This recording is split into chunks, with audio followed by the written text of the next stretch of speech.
Well, good afternoon, everyone. It is so good to have you as part of this LeaderConnect webinar. I'm Doug Mai. I'm the Developing Pastors Lead with Transformation Ministries, and I'm really excited about the conversation that's going to be taking place today. Let me say that if you have missed some of the past LeaderConnect webinars and you'd like to catch them, you can go to the TM website. They're all libraried there. Probably the easiest way to access them is to simply go to the little search bar and type in video, and then you'll be able to find the ones that will be of interest to you. Last week, we talked about Easter.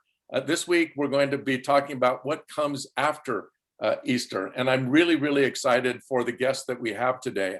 They're going to be introducing themselves a little more fully in just a moment, but our guests are David Harris and Weston Brown, Randall Tonini, and Glenn Gunderson. Let me just remind you that if you want, you can participate in this. In fact, we really want you to. So feel free to chat in or a comment in the chat section. If something that one of our panelists says sparks an interest, write a question. We'll try to answer that. Either they'll respond to you or we'll just kind of ask them to respond to you on the panel. But once again, thanks for being a part of it. So here's where I'd like to begin. I think it would be helpful if the panelists introduce themselves, tell us a little bit about your church, the context in which you're currently ministering. We're still all at very different places, and I think it's going to be helpful for our participants to know exactly where your church is at right now. So David Harris, if we could begin with you, and great to have you. Thanks for being a part of it. Hey, thanks, Doug, for inviting me to be a part of this. It's great to be here with Glenn and Randall and Weston and all of our friends from TM. I'm David Harris. I'm with Connect Church down in Mesa, Arizona. And a few of you maybe heard me say before, the silver lining in the COVID experience is it's been the best thing that's happened to our church in 125 years. We embraced it right off. And one of the things we're currently and had some pretty good, for lack of a better term, success with the whole online thing. We're working really, really hard now as you kind of live in limbo, which is difficult for me because I'm kind of a type A decisive personality, but we're working really, really hard now about becoming a true hybrid church where you have a fantastic personal physical gathering, but you've got a legitimized online congregation that you would not have had otherwise. So that's the tension we're living in, but it's also kind of fun and it keeps the creative juices flowing. So I'm excited to share a few things here today, but I'm also excited to learn a lot from my guest panelists, our fellow panelists. Great, super. Thanks, David. Yeah, Weston. You're muted. Thank you. Nope, still muted. Now we're good. Great. Okay. Sorry, guys. Zoom failed. Weston Brown. I'm a pastor at Covenant Shreveport in Shreveport, Louisiana, down here in the Deep South. And we're a fairly new church. We planted about 3 years ago now, and we've been meeting weekly for worship gatherings for about 1.5 years. We're a downtown church in a city of about 200,000, where there is seemingly a church on every corner. And yet most churches in our city are pretty old. So we're one of the only newer church plants really in our region in the last decade, last 15 years or so. So there's not a lot of church planting going on around here. It's something we care deeply about. And we are primarily seeking to be a small yet highly reproductive church. In addition, I'm executive director of an organization we started called Continuum Network. And we primarily do coaching with Christian nonprofit leaders around the country. And so we help new Christian nonprofit organizations get started, find funding. And that's kind of tied into the mission of our church as well. As a downtown church, we're surrounded by a lot of poverty in our city. And we're also surrounded by a lot of wealth as well with the businesses that are around us. And so we're seeking to sort of navigate the tension between those two worlds here in the place where we are. So great to be with you. Yeah, thanks, Weston. Randall, welcome. Thanks so much, Doug. Great to be with everybody. My name is Randall. I'm the lead pastor of Grace City in San Diego. And so we're in the UTC area.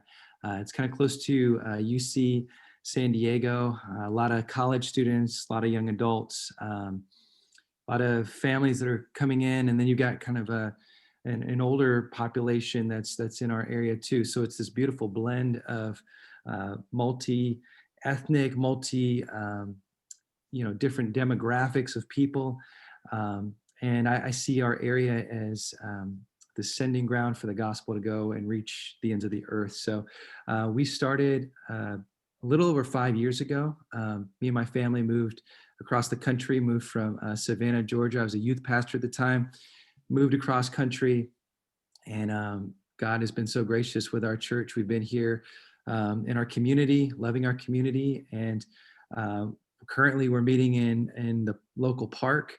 And it's just been a beautiful, fruitful time where it's interesting. I never thought I'd be out in the middle of a park preaching the gospel, but just seeing people, their families, we're seeing people that are coming that are brand new or maybe de-churched, starting to come. And so it's a beautiful time of what God's doing here in our community, in our church. I'm thankful. Yeah. Just to follow up on that, Randall, you were meeting in a school, right? And then when COVID came, you weren't able to meet there anymore. Yeah. And pretty much since that time, your home has been the park, and you're making it work. Yeah, it's been, it's a tough time for churches right now, but God has been very gracious with us, and our volunteers are stepping up, and we're just really leaning into this season that we're in. That's super.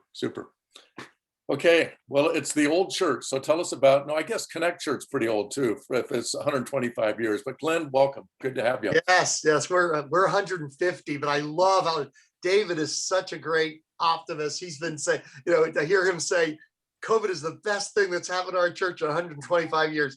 You are such a dynamic leader, David. I'm just in awe of you. My pitch has been, hey, we've got our hardest year on year number 150. Let's survive it and say we got our 150th birthday is going to be the hardest one to get to. Purpose Church in Pomona, California, very diverse church in every possible way. COVID has been very hard to keep everybody unified during this time. Generations, very balanced between all the generations. Racially, we have no majority race, or we're closely approaching no majority race. So that's been very diverse. Opinions on COVID, that's probably true in your church as well. The COVID opinions have been about 50-50 between wanting to be more compliant with regulations and not wanting to be as compliant with regulations. Politically, right down the middle. Socioeconomically, right down the middle. And so it's been a challenging time. I actually had a full head of hair before COVID, just deeply rich, full head of hair, better than Doug's right there, and it's all gone now. That's actually a lie. I lost my hair when I was 18. But, one thing I just want to say that I was kicking myself, I didn't say the last time we had a webinar, and I want to say it at the beginning so that I don't forget it by the end. You got picked by God to lead a church through a 1 in a 2,000 year event. Just think about that. Now, the greatest honor in heaven is going to be for those that led a church through persecution, but just think about that, you church leaders out there. God was going to allow or send a 1 in a 2,000 year event to the Christ movement, the Christ following movement, and he picked you to lead it through this utterly unique moment in history. And it really is really something, and so praise God for that. I don't know, Doug, if I was supposed to do this now or later, but let me just set up where we are now, and then I can talk about what we're going to do after Easter. But currently, our church has been all about options during COVID. Just that's been our big word, is options. So we have 3 options right now: online, throughout the morning, different services on demand at the conclusion of the last service. So we have the online for the people that are the most COVID cautious. Then we have an indoor traditional service at 8:30 with full compliance, social distancing, masks, fully compliant with everything the state requires. And then at 10:30, we have an outdoor contemporary service, again, fully compliant, outdoors under all these tents that we've rented for the duration of COVID. So right now we have 3 options of full children's ministries at just the 10:30 contemporary service from birth through 4th grade.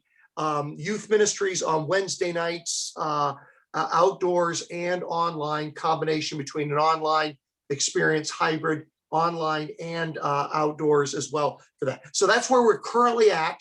We have, if you just talk about the worship services, 3 options, hoping to add 1 or 2 options after Easter, but we'll get into that later. Well, I was going to say, I think you're missing some options, and one of the options, Glenn, that you're missing. Sorry, that was my phone. I've got to kill the thing. One of the options that you're missing is the one I'd like to go to, which would be the one at the beach with the food bar. Everybody wears masks. Everybody wears masks but me.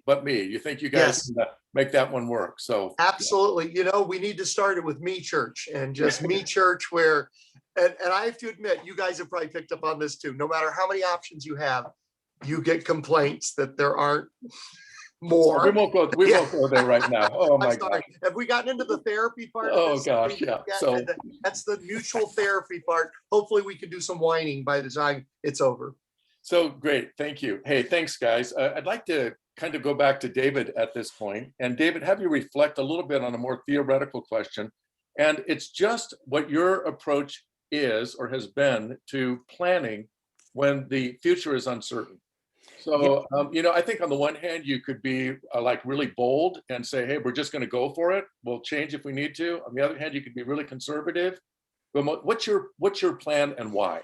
Yeah, well, great question. And here's why I say that. When you invited me to be a part of this panel and some of these types of topics were going to be discussed, I thought I'm on the wrong side of the screen because I'm really wrestling with this. Just be completely transparent, and maybe some of the folks who are listening in can relate.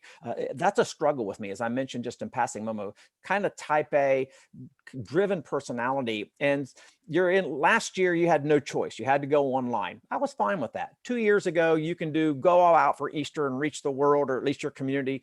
I'm fine with that. But right now you're living in that tension, and it's a real struggle with me. And so we've done a couple of things. We've worked really hard at engaging the thoughts from regular attendees who have been sheltering in place. What do you need? And working through that. We've also given ourselves permission to do high quality, but understanding that we may have to accept boundaries or limitations you wouldn't ordinarily have for Easter and in the time coming out of Easter, and to not beat ourselves up over that. And also not getting caught up in comparing ourselves with other churches who maybe didn't take the sheltering in place or have a different demographic. So we're working really, really hard at that kind of stuff, but it's a real struggle. As I mentioned to you a couple of weeks ago, long range planning for the last year has been 2 to 3 days, and now we're 5 or 6 weeks out.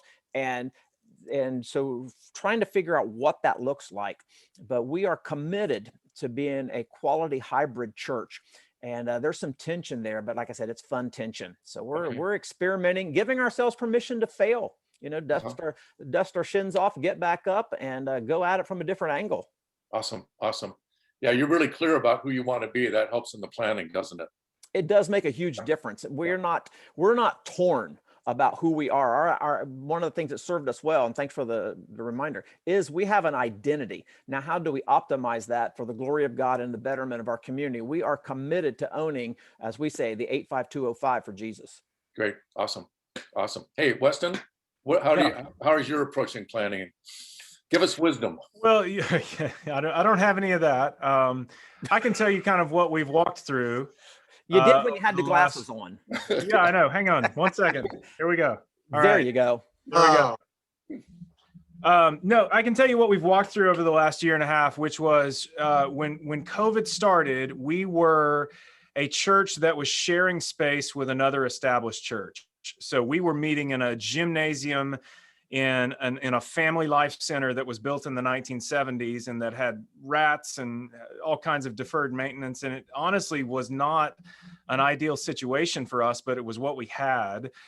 We hoped and we thought we were on perhaps a path to merge with that older established church and essentially kind of take it over, and it would become a little bit more of a revitalization or replant. But when COVID started, it was clear to us that one, things weren't really going in that direction, and that it wasn't really going to be the best place for us long term. And when everything started and everything shut down, what essentially became our decision-making paradigm was to ask the question: what are the decisions we know we can make and stick to long term? Because there's so much confusion with all of this, and if you guys certainly remember at the beginning, things were changing daily almost.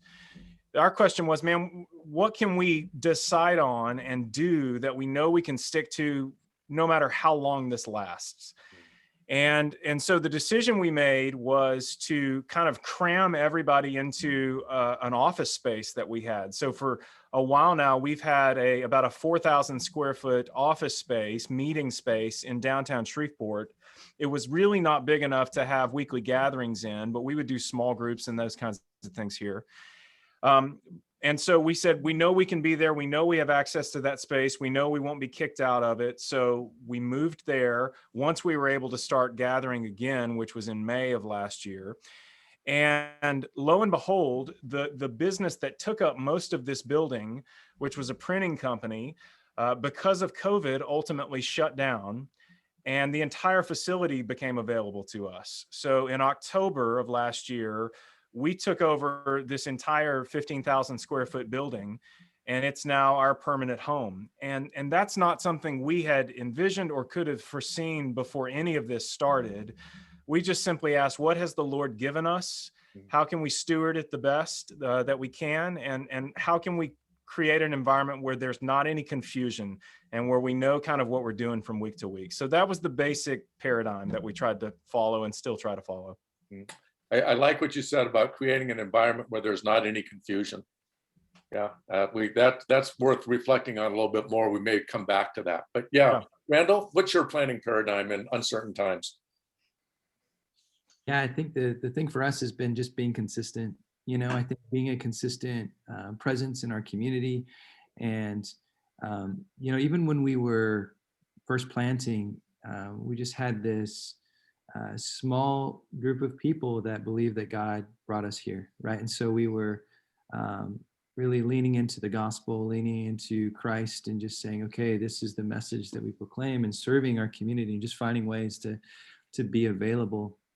And so I think what it's shown us over this time is that God has developed us to prepare us for a moment like this, where it wasn't this huge shift of us asking, kind of like what you're saying, Weston, like, who are we, right? But just saying, this is who we are. This is how God's made us, and this is what our church has been doing for years. And so it was saying, you know what, like, yeah, there's a digital side to this, and I think, you know, we want to do quality streaming and all of that stuff, but just for us saying, like, that's at the heart of it. People do need to be together, and so we need to figure out ways that are helpful within the restrictions. We live in a medical community, right? So for us, we take all of those restrictions very seriously. We've had family members that have had COVID. So those things are definitely precautions that we want to take into consideration and very seriously in how we minister to people. So we've had that take from the very beginning, where everything kind of just shut down, but finding ways that we could serve. So talking with the Red Cross, doing blood drives, seeing that there was a need for that, and just serving in that way. Creating a whole care line and care system that wasn't dependent on just staff in our church, but our church body coming together, getting groceries for families, different things like that. And so I think there were things that were created and structures that were put together that only emphasized more of who we were, that we say we're a church for our city that seeks new life in Jesus. And so if we say that we're here for our city, how are we putting hands and feet to that? How is that practically being lived out? And it's only made us more of who we are. And so finding ways, okay, we can't meet physically, we're going to meet digitally. And I know Zoom's not the best, but we're going to lean into this and starting Bible studies and doing discipleship in that way, and not making excuses, I think, has been a big part of this. And And what I've seen now is we're meeting in a park. It's like, it's only made us stronger, right? And so we got the mask, we're out there doing temperature checks for all of those things, but like setup in the morning isn't a big deal. It's just part of who we are. It's something that God has ingrained in us, and we're just kind of pushing through it. So it's not, I've seen where our church has stepped up, and it's by the grace of God that it's a lot of people aren't there saying it's all about me. They're saying, okay, I want to grow in Christ. That's why I'm here. And it's either black or white, right? Like you're gonna either gonna fall away during this time, or you're gonna lean in closer. And I've just been thankful to see people leaning closer to Christ and growing spiritually through this time. You know, there's a consistent theme that I hear from all of you. It's we know who we are, and we're going to lean into that. You know, so for you have such a missional community that wants to really serve the city. It's like there's a whole new list of needs that you can now meet that wasn't there before. You know, you're going to do community. Okay, we'll make online work. That's who we are, instead of making excuses. It's very, very cool. So thanks, Randall. Well, Doug, just to jump in on that real quick, I would say the same thing has been true for us, that we've really discovered who we are throughout this. And I keep reflecting on just some of the language that the scriptures uses for formation. And a lot of it is kind of negative language. It's refining, sharpening, pruning, which don't sound like good things, but the Lord uses challenging seasons to shape us and form us and point us in the right direction. Yeah. And while there is a certain amount of trauma that I think for most of us has come along with this, I think that trauma ultimately is pushing us to be who God would have us be. And that's true for us as individuals and for churches as well, I think. Yeah. Thank you, Weston. Appreciate that. So Glenn, you probably had the most complex church, certainly the largest one. You know, how have you gone through the whole planning process? Yeah, well, we have a fourfold strategy. Actually, I was just going to read the wall plaque behind you, Doug, and now it's switched over to David, so I can't do it. Pray big, trust God, stress less, and have faith. That is our approach. No, I'm just kidding. We like it. Go with it. Three quotes that kind of describe where our strategy has been. One is, and I don't remember what general said this, but basically to the idea that your plans are perfect until you actually encounter the enemy. And we're not calling anybody an enemy. We are calling the circumstances the enemy. And so we do come up with ideal plans to approach, but we have been very different. It's so funny. We've been such a different church during COVID. I would say before COVID, I liked our ruts. You know, we believed you set a certain type of ministry and you keep it steady, because the more you jump around like a moving target, it just confuses people and they don't know what to get excited about. And so consistency was kind of like a high value for us. But during COVID, we've thrown that right out the window. And now we are changing strategies about every month. We're like new service times, we're doing this option instead of that option. I'd say almost on a monthly, been very stressful for the staff. Our staff meetings, you know, we're making 2 or 3 decisions a month that we might make per year. You know, pre-COVID, we might, you know, the size of decisions we're just making every week. There's some big decision we make, which is hard because, you know, when you make decisions, you do something new, there's always a bit of stress and friction that goes with that. And I praise God for the flexibility of our staff and leadership team. Second quote I would say is, what got you here won't necessarily get you there. And we just believe the culture is constantly shifting on COVID. So for example, we've been very compliant. I would say, if you would say on a scale of 0 to 10, 0 being completely non-compliant, you know, just flaunting government regulations, a 10 being completely compliant. We've been a 9 or a 9.5 for the first year. But now we sense the culture is shifting a little bit to where people are ready to open up more. And so we really are making major shifts. I teased our chief of operations that she was on her horse riding to Damascus to persecute people that weren't wearing their masks. And a light came and struck her in the middle and said, Pamela, why persecuted the people with masks? And she's completely changed. She is like, the scales came off her eyes, and now she's leading the charge for us to be more open, because we sense that what got us here, being very COVID compliant, won't necessarily be good for the second year of COVID. We need to be a little bit more aggressive at opening up.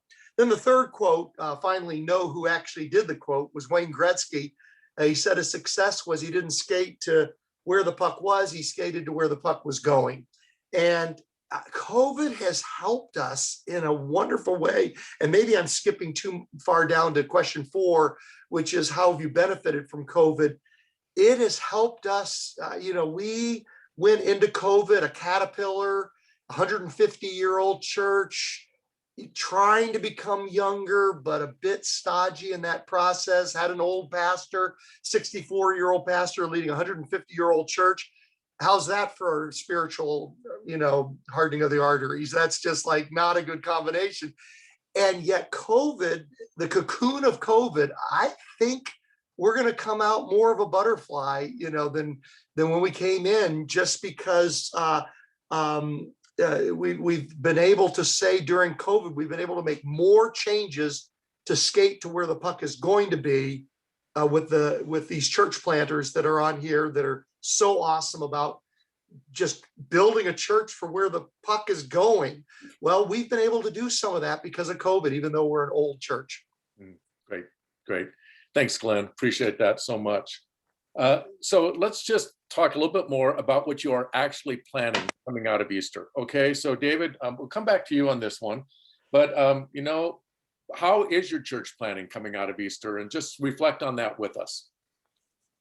Well, I don't have a lot of cool analogies like pucks and butterflies, but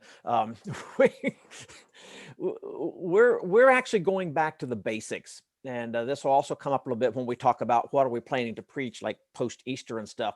But we think that given not just the whole COVID experience, but all that went on culturally, racially, politically, and all that stuff, we want to reintroduce people to Jesus and just how solid he is and how fundamental and foundational he is and the cornerstone that we can build our lives up on. And so we're going back to basics with some of the things that we're doing with youth.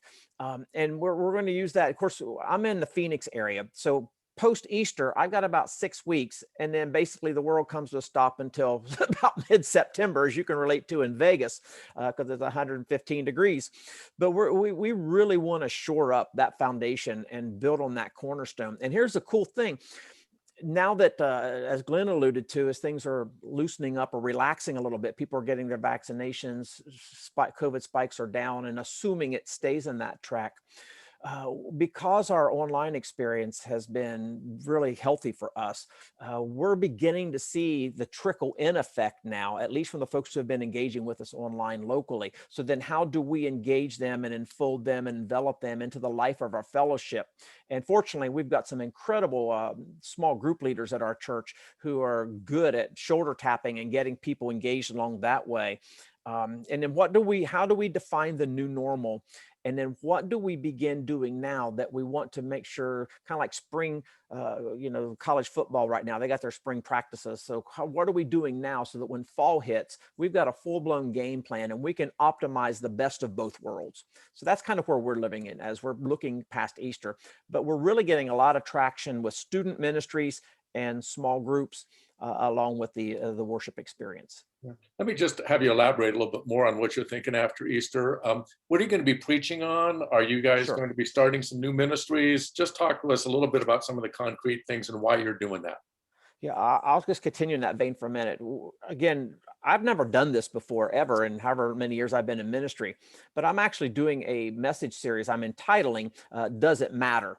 And for any of our folks who are on here with us, if you want my notes, outlines, or anything like that, because you're like me and you're wrestling with stuff, just contact me. I'll give you everything. You don't have to give me a word of credit for it. Use it like it's your own.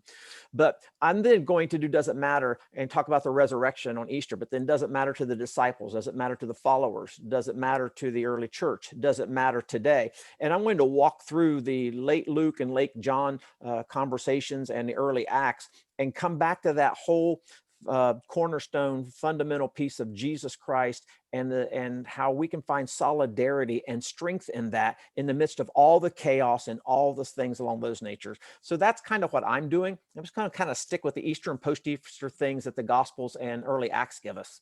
Will you be launching some new programs, anything like that, or?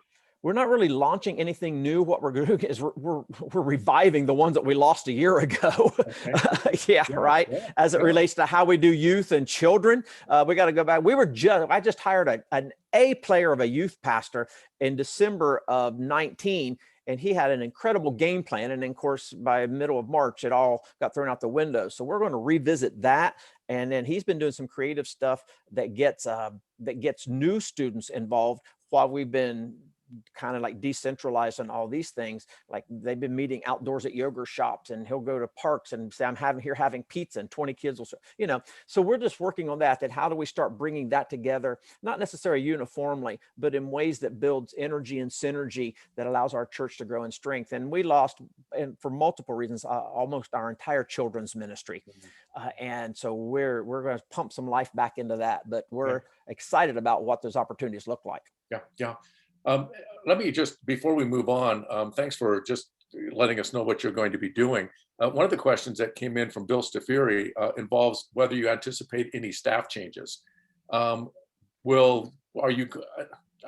there's some things you can't talk about being on air like this, but are you having to think differently about staffing as you move ahead? Maybe that's the way to ask it. I'll defer to somebody else on this one. Okay. We're in good shape. Okay. Yeah, Weston, why don't you just take it? Tell us where you're going, and if you have any comment. I know some people are thinking, boy, we've got to have an online person, to work with the digital church we're planning or some things like that. But yeah, go ahead, Weston. Yeah. Well, I don't know that we're really doing a whole lot different in leading up to Easter or after Easter. We're typically preaching through whole books of the Bible at a time. And so right now we're in a series on the minor prophets. So we're actually walking through that. We'll be in that. We'll probably take a little bit of a break at Easter and do a few weeks on more Easter themed messages, but then we'll be back in the minor prophets walking through that. So that's more of our normal rhythm anyway. One of the things we are talking about starting, and we've been talking about this for some time. I mean, we're surrounded by high-rise buildings here in downtown Shreveport and a lot of white-collar type businesses. And so we are just having some conversations about what it really looks like for us to engage with what's around us and our context. And so we're actually considering launching a Center for Faith and Work here in Shreveport. So that's something we've been exploring. We have the space to do it. We've got some great folks who could be a part of it. And so that's hopefully something we can get rolling, by the end of this year. So yeah, man, that's where we're at. And then in terms of staffing, I mean, we're small. We have 2 pastors on our team. We have a kids director and a worship leader. And our kids ministry is probably the biggest piece that we're trying to grow and develop right now. We are a church of young families. We have a lot of kids. Praise the Lord. But right now, I mean, our modus operandi has basically been that we promise your kid will still be alive when you come to pick them up after the service. So we've got to transition from just keeping them alive to actually pouring the gospel and some Christian education into them. So that's kind of on our plate right now, is really figuring out what that looks like. How, as a small church, do we do that well and consistently? Yeah. And so yeah, that's another big thing for us coming out of Easter, is to really be rocking and rolling with that. So it sounds like it's kind of full speed ahead, and it's fairly open in Shreveport. So it's just like, what do we need to do next? Let's do it. Yeah, man. I mean, obviously we're in a pretty red area politically. And so honestly, we've been in an area that has probably erred more on the side of being dismissive and flippant with regards to COVID versus like Glenn in California, man. I can't even fathom some of the things that you guys have had to deal with out there.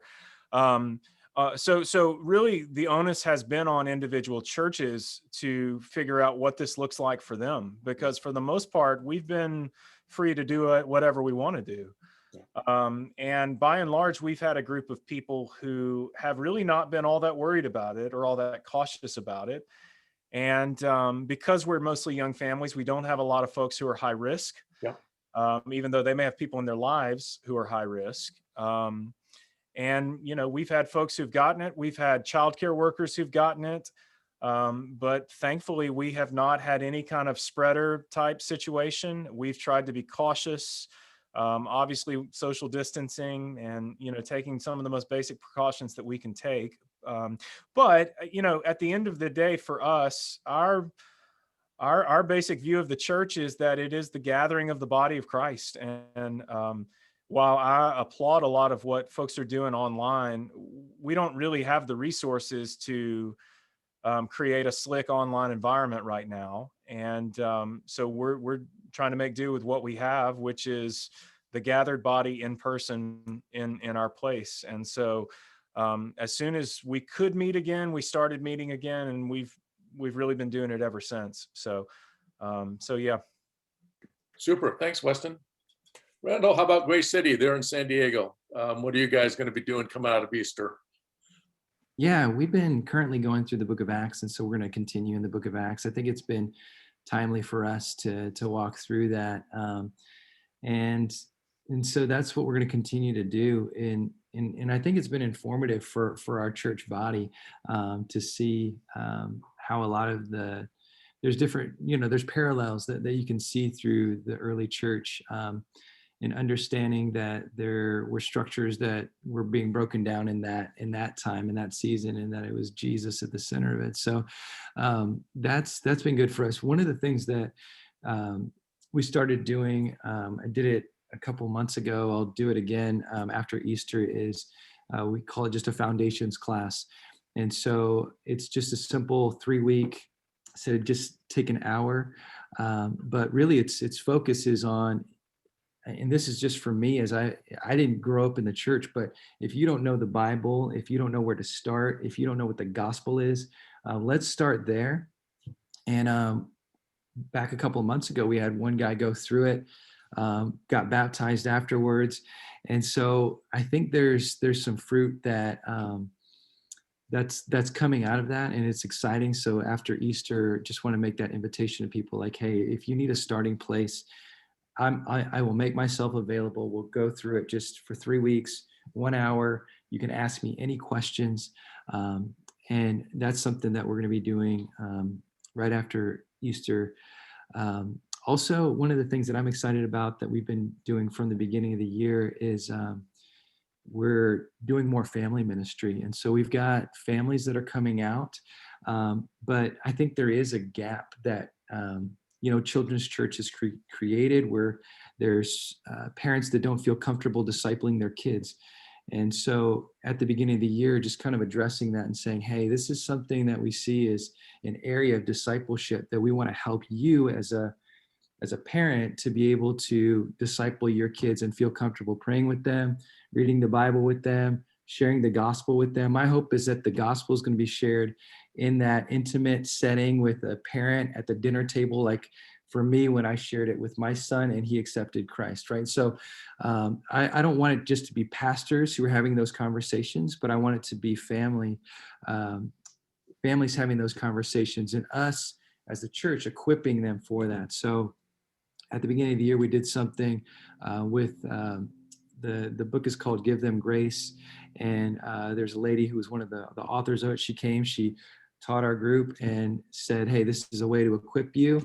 And then we're just kind of walking through that. And so we're meeting a little bit earlier, just as families, and just sitting down, walking through some scriptures together, and then having the families take time to pray with their kids, talk with them, and just seeing that that's been a fruitful thing that I've been excited to see, where there are some of these things that this season that we're in, we're like embracing it. And even for my wife, this weekend, my kids I've got 3 kids, and they were chatting while I'm preaching, and they're like, she's like, come on, your dad's up there preaching, like, stop, focus, give attention. But I think it's okay to have some of that and just say, you know what, like, let's embrace that as a family in the season that we're in right now.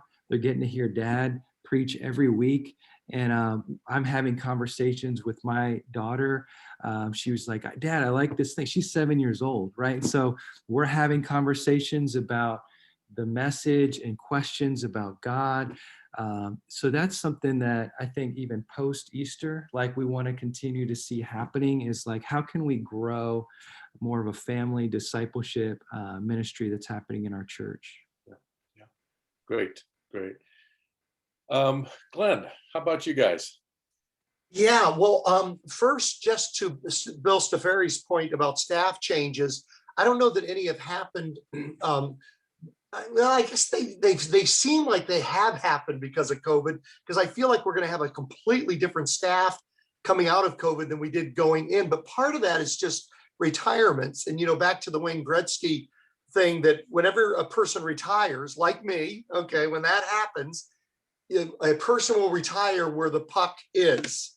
You can replace them with a person or a position where the puck is going. And we've been able to do that because of some certain retirements. We've been able to beef up media. So definitely media has been something that we have added staff to in this by necessity.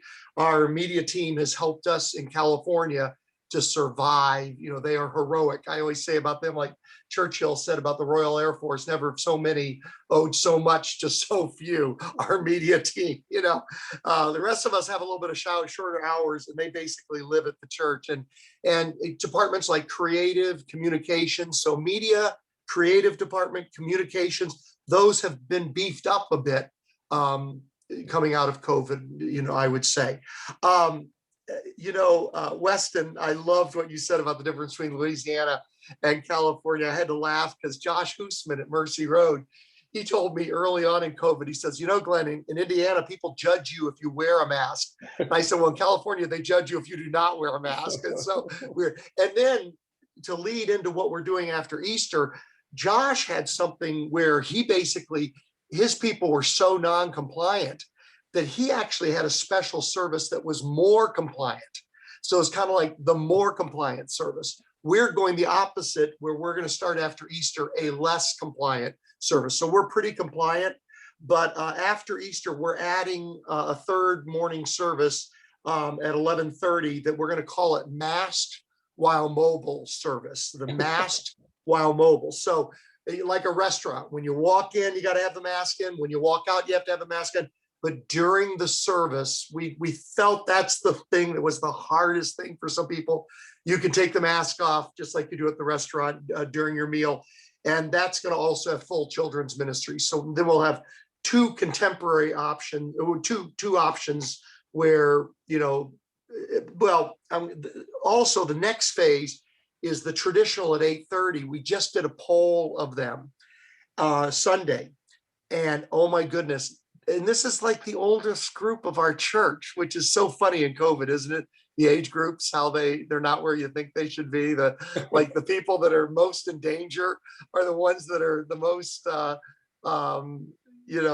least compliant sometimes, the least in danger. They're the ones. So anyway, at 8:30 at our traditional service, they voted by over 92% to be less compliant.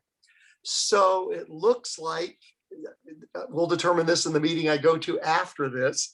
After Easter, we will have two that are mask while mobile services, one traditional, one contemporary, and then we'll have two blended options online, and then an outdoors fully compliant service. I don't expect you to follow all that, but basically we're adding that thing. We'll add to our children's ministry have been birth through 4th grade. So we're going to add on 5th and 6th grade after Easter as well. So we're nickel and diming, trying to get back inch by inch. And then as far as what we're preaching, well, we always do like many of you do. Fall and spring are what we call seeker seasons, and summer and winter are what we call believer seasons. So you can tell they're pastored by a 64-year-old that was weaned on Bill Hybels, just like these things.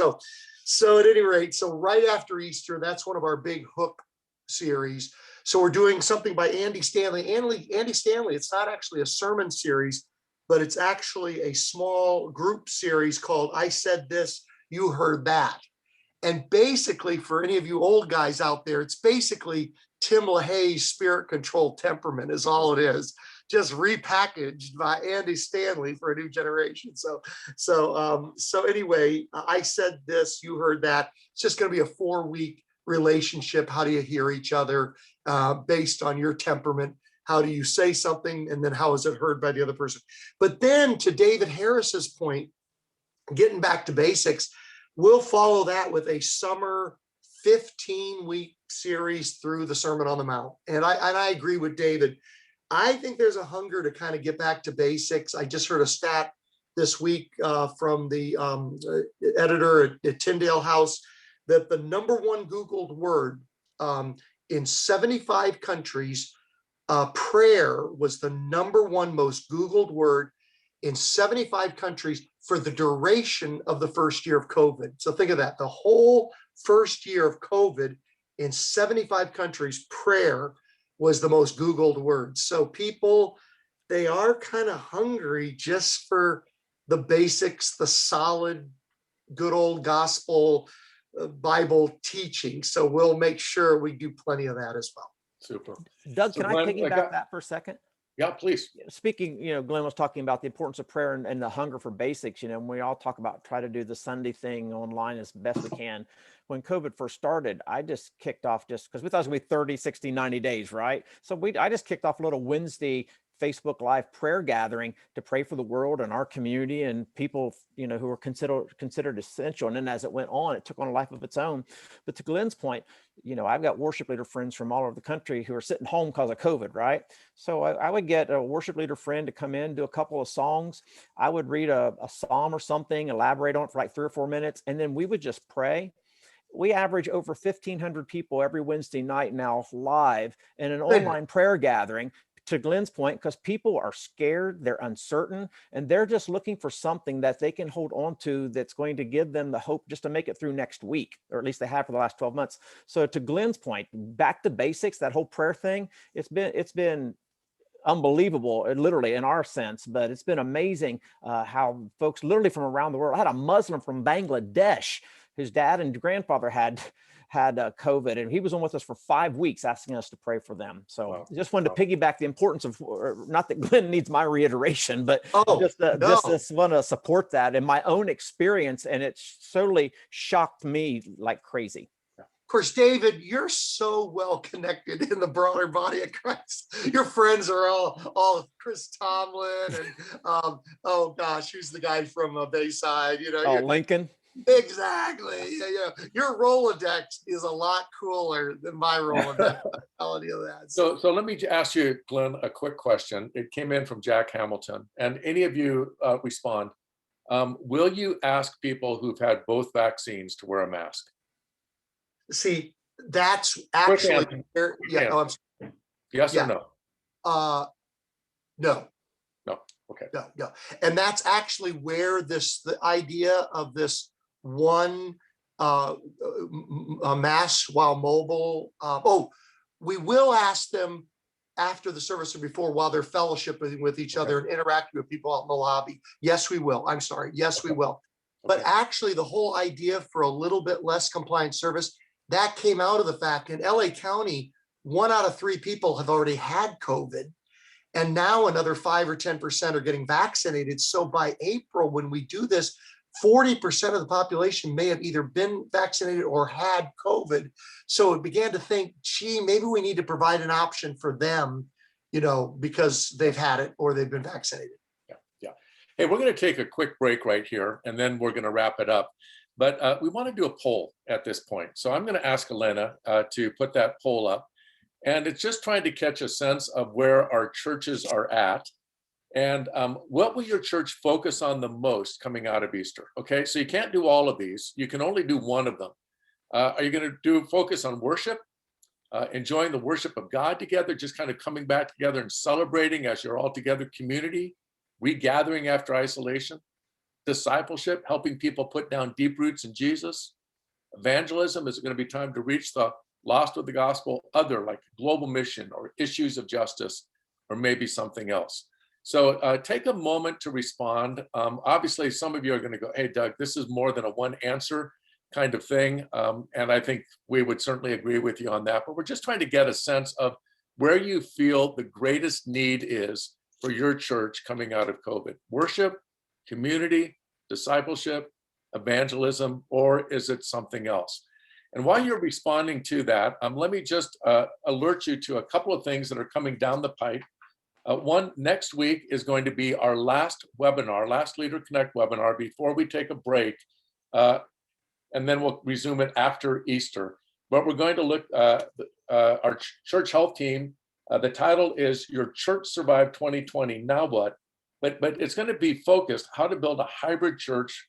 And the guests are going to be Neil Benson, who's done the digital course through Stadia, and then Mark Myers from the Unstuck group, and Mark Barguer will host that. So that will be just a special, I think, interesting to all of us, but especially for those of you who are saying, hey, we've got to be hybrid going ahead.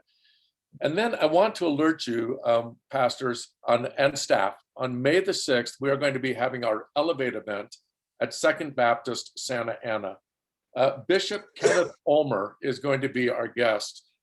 He is a phenomenal leader. I was trying to read his biography and I'm like, oh my gosh. I mean, this list of stuff that he's done is absolutely incredible. But he's going to be just leading us in a workshop from about 9:30 to, it's actually going to be about 2 o'clock, but it's going to be on the power of vision. And if there's someone who knows how to communicate and talk about vision, it's Dr. Kenneth Ulmer. So I would really encourage you to mark that date down, plan to be there. And for those of you who are participate in Mustard Seed, we have it scheduled for May 10 and 11. It's going to be at South Shores Church. We'll have more information coming to you on that. I'm going to be teaming with Dr. Kirk Mackey to provide some leadership on that. Really excited about the opportunity to regather. So Lena, let's go back to the poll. And where is the emphasis going to be coming out of COVID? Discipleship. So, you know, I think that there's a sense that that's maybe where we've missed it most as a church going in. And we've got to begin to kind of write it a little bit and just focus on helping people go deeper. So thanks very much for taking that poll. We have had a chance to share more than I anticipated on things that we've already been talking about. So I'm going to just ask for a quick thought as we bring this time to an end. Just quickly, you're probably going to have about a minute, maybe 90 seconds, David, to do it. COVID reflections. You know, what have you gained coming out of this as your church? How is your church better as a result of this season? And you've alluded it to already, but I don't want to take. I love this question, and here's why. Part of this is true for my church, but it's probably true for many of the churches who are on here. I've learned, we have seen firsthand just how strong and resilient the Church of Jesus Christ is. That when our backs are against the wall, how we can rise to the occasion. And it's been amazing to me that other than mask or no mask, how churches have set aside other petty differences and really worked collaboratively and found internal strength. So I say that in my estimation on behalf of all churches. As it relates to Connect Church, I've learned two things about it. When I stepped into this role 6 years ago, I actually went to my friend Glenn Gunderson for some advice. He gave great advice and I was smart enough to listen to it and practice it. And based on a lot of the advice Glenn gave me 6 years ago, Connect Church is actually in a pretty healthy place. We're just finishing up a building program when this hit, so dollars got a little tight for a while, but we never had to dip into savings in the last 13 months. But the other thing I've learned about our church is just how generous and servant-hearted they are. When they went about paying rents in December for impoverished families, and we bought $1,000 worth of Walmart gift cards last month and just went to like an unemployment line and passed them out. and then working with other community organizations, I've learned a lot about the generosity and the servant-heartedness of our church that is very, very exciting to me. And Weston and Randall were both talking about that as church planners and how they're serving their community. And I would say, as a church that's been kind of a turnaround church, I found that to be true about our congregation as well. That's very exciting to me. So Doug's muted. Weston, I'm sorry, go ahead. Yeah, well, I mean, I've already really alluded to it, but I mean, last year really was a great year for us in a lot of ways, much like what David is saying. You know, we are a church plant. We're still very much in the building phase. And, you know, we're not a self-sustaining church yet financially either, but last year was a great year financially. And so, I mean, it just further confirms the fact that the Lord provides everything we need, no matter what the external situation is. God's not unaware, and he takes care of us. And I think for us as a church, we've really just figured out who we are and what our identity is. You know, I say this often to church planners, but you can't get into church planning without a certain amount of idealism. And I certainly had bukus of it going into it. And so to some extent, church planning has been an exercise in the Lord kind of stripping away some of my idealism and helping me be reminded of what really matters and what doesn't matter. And so to some extent, it's been a year in which I've really figured out what are the hills that I want to die on when it comes to our church body and the work that God's called us to here in Shreveport. And yeah, man, I think we come out of it much stronger. And I think we all have a much better sense of who we are, where we're headed, what the Lord's called us to do. So I'm very thankful for that. That's awesome. Awesome. Well, thank you so much. Yeah, Randall. Yeah, we celebrated 5 years in October as a church. And, you know, if I was projecting what the 5-year plan of our church would be, I would not say a pandemic, you know? So I think leaning into the season that we're in and remembering that God is with us and God is with you, everyone that's on this call right now, remembering that the presence of God is with you and that it never stops being about faith. I thought a lot about that passage in Hebrews where it just says that you can't please God without faith. And I think this season is about, is the church going to lean in and trust God? And so coming back to like what's been talked about with everyone on this call, it's are we going to be praying? Are we just going to talk about it? Are we going to be in the word? Are we going to preach the gospel and be unashamed of the gospel and the cross? Or are we going to think that it's going to be our strategies and plans that are going to get us to the finish line? So I think just remembering that this season, very much so, like even when walked into church planting with fear and trembling, but that God was my strength and my protector. The same is true now in this year 5, the future of the church, all of that. But just remembering that he's faithful through it all and even in the midst of a pandemic. Great words. Thanks, Randall. Yeah, Glenn.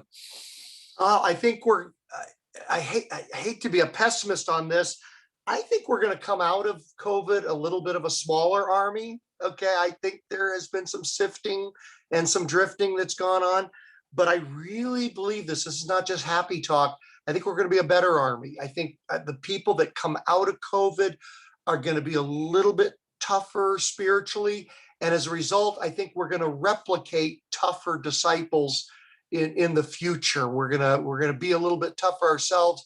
And so the product we replicate is going to be a little bit more solid disciples than before. So I'm very optimistic. I think we may have lost a little bit of some of the fringe around the edge, but I think we're going to be deeper, tougher, and that means we're going to more than make up for that in growth post-COVID, but with a better, stronger, more disciplined, discipled product. So David Harris, Weston Brown, Randall Tonini, Glenn Gunderson, thank you all so much for being a part of our LeaderConnect series today. And thank you for participants for joining in. I want to encourage you to come back next week as we have the final one about a digital church but great to be with you all today. God bless you. Thanks so much. Yay. Thank you, Doug. Bye, everybody. Thanks. Have a great Thanks. afternoon. Thanks, David. Thanks, Weston. Thanks, Randall.